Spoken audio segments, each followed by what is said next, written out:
You're listening to an AppleVis podcast. Hey AppleVisers, Tyler here, with a quick tip for how to customize the control center and menu bar on macOS. With macOS Tahoe, the Mac's control center and menu bar have become much more customizable, with the ability to add, remove, and reorder a greater variety of items. To do this, you'd go into the control center and hit the Edit Controls button at the bottom of the dialog. You can also find this button in System Settings by selecting the menu bar category and clicking the Edit Controls button in the scroll area. So to demonstrate, I'm going to go into Control Center on my Mac with VO-Shift-O. Application, Control Center, System Dialog, not playing Wi-Fi, Steven selected, toggle button. Actions available. VO Globe Right to jump to the bottom. Edit Controls button. Edit Controls. System Dialog. In System Dialog, content is empty. Drag the control to place it in Control Center or menu bar. System has new System Dialog. Okay, so here we are in the Edit Controls dialog. At the top, Search Control, search text field blank. we have Search field. We can search for a control. VO Right. Available controls group. Available controls. This is where you can categorize what you see in this dialog. So if I interact, Vision accessibility button. and for some reason it jumps down to vision accessibility at the bottom, I'm going to jump to the top with VO Globe Left. All controls selected button. Okay. All controls selected. VO Right. Battery button. Battery.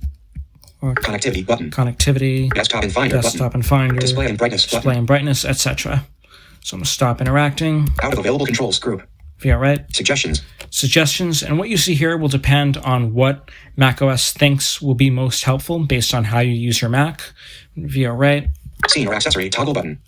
Actions available. Scene or accessory. Alarm button. Alarm. Stopwatch button. Stopwatch. Tile windows left and right button. Tile windows left and right. Run shortcut button. Run shortcut. Start screensaver button. Start screensaver. Voice memo toggle button. Voice memo. Quick note button. Quick note. Recognize music toggle button. Recognize music. Actions available. More controls grid.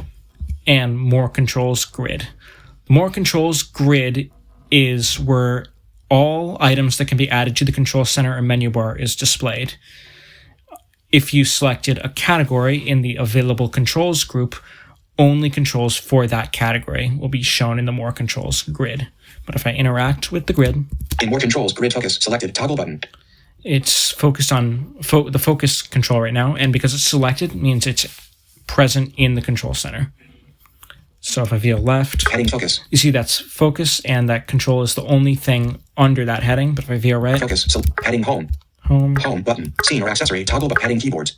24.5% keyboard brightness slider. Okay, so Actions available. those are some of the things that can be added to the control center or menu bar in the more controls grid.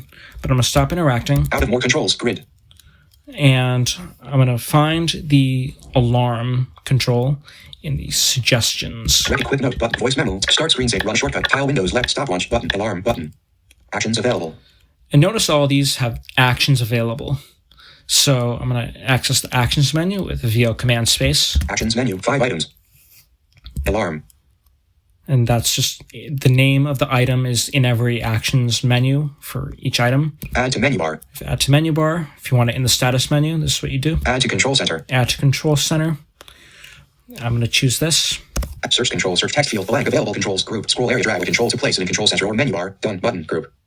Okay, so now alarm has been added to my control center.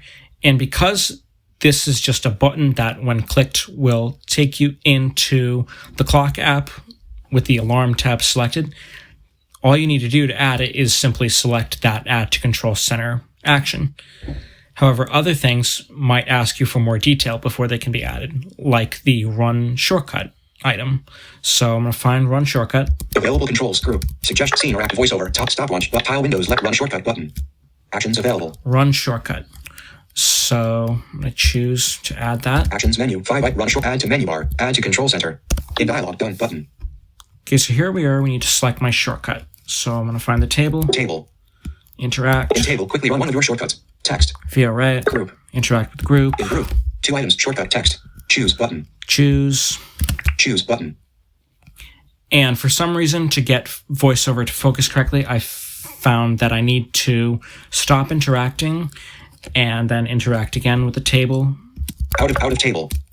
And I'll, Done button. Table. okay, here I am back at the table, interact. In table. Quickly run one of your short group. In group. 2 items. Choose button. Out of group. Quickly run one of your group. Choose. Out of table. Bug list creation text.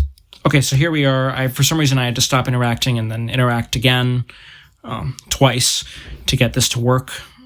But here we are on my list of shortcuts. I'm going to choose a shortcut. Fan/heater text. Okay, that's a shortcut for a smart plug that I have to toggle it on and off. So I'm going to hit it. Fan/heater text. Okay, so now Run shortcut text. Shortcuts text. Done button.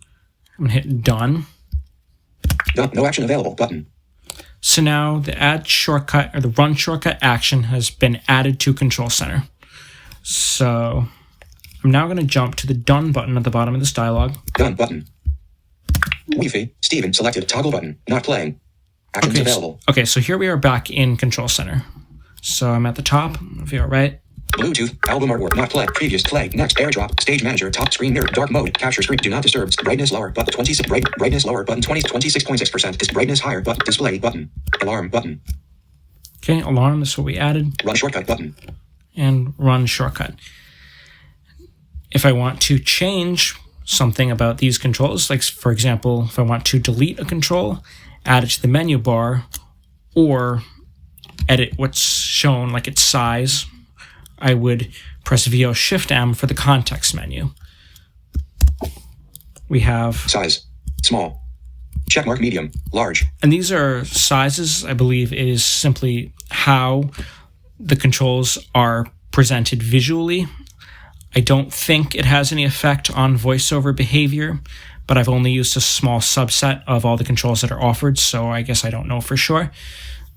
But in other options in this menu are edit, run shortcut, ellipsis. Edit, so you can choose if you want a different shortcut to run. This is where you do that. Copy to menu bar. Copy to menu bar.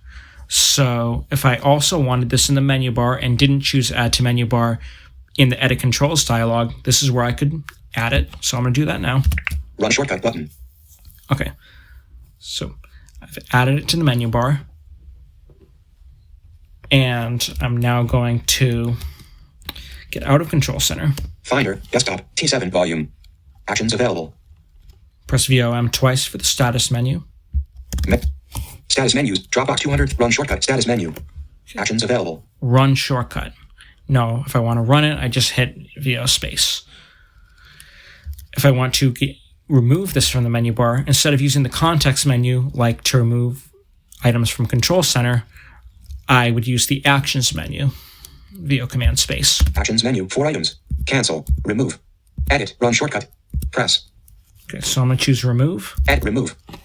Remove, no action available, status menu. So now run shortcut is now removed from the status menu. Finder.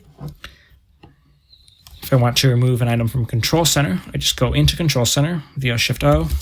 Application. And find the run shortcut action. Edit, bulk sound, but run shortcut, alarm, run shortcut button. And choose remove from the context menu. Size, small, check, large, edit, run, copy to menu, remove. Run shortcut button. And now that is no longer in Control Center.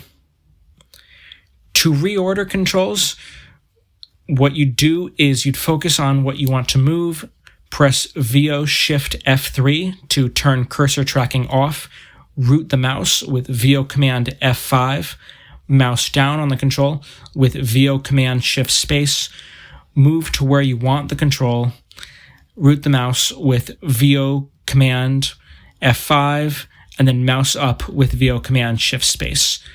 However, when I've tried this, it's not been 100% reliable, and I'm not quite sure how it's supposed to work, so I'll not be demonstrating that in this tutorial.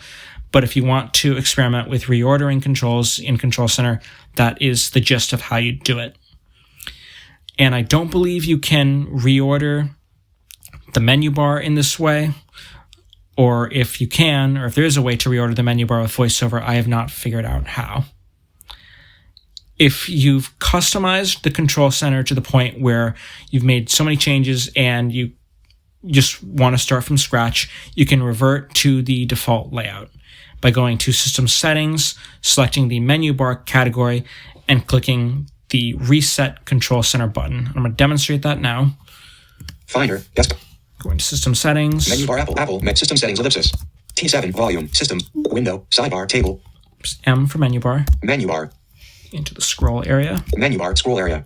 In menu bar, scroll area. 41 items button. And because this button is located near the bottom of the dialog, press VO globe right to jump to the bottom. Help button. VO left. Reset control center button. Reset control center. If you hit that, the control center will be reverted to the default layout. So that's a quick tip for how to customize the control center and menu bar on macOS. There are parts of this experience where I think it could be more refined from a voiceover perspective, but it is doable for the most part. So I hope you found this helpful. Peace. This podcast was brought to you by the community at applevis.com. Applevis, empowering people who are blind, deafblind, or who have low vision to get the most from Apple products and related technologies. A proud member of the Be My Eyes family. For more information, visit our website at www.applevis.com.